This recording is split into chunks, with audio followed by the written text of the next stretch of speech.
cần xin công mà hiền lỡ ba mình xoay la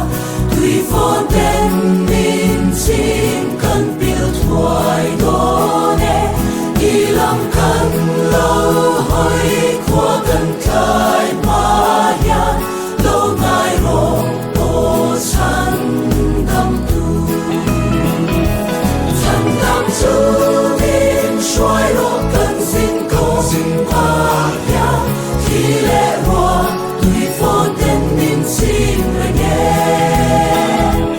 cần tin ta luôn vui nhìn về ngài lâu xuân và khen khen nhìn nhìn cả yang xe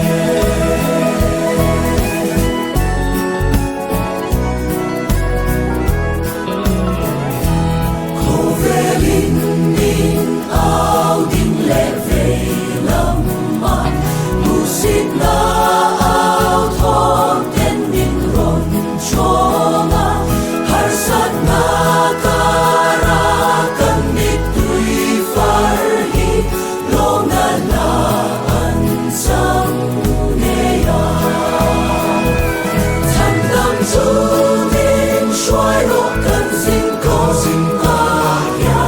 khi lẽ hoa tùy phone tên min xin rồi nghe cần tin na luôn vui nhìn về ngài lâu xuân và khen khen nhìn nhìn cả yang xe感动出你的切尔丹杜，这地这，vin na thinu kan lei pha hiao na turin.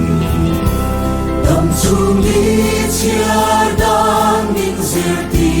răng xe kỳ vọng chân xin khi mình chịu non phố la xin con thuê ta khi năm tơ lâu xóa đi cần xoang lâu mình xóa yang xe chân đam tu mình xóa lo cần xin công mà ya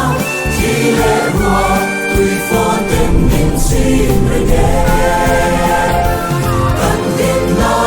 luôn vui nhìn về ngài lâu xuân và khen khen nhìn nhìn cả yang xe cần tin na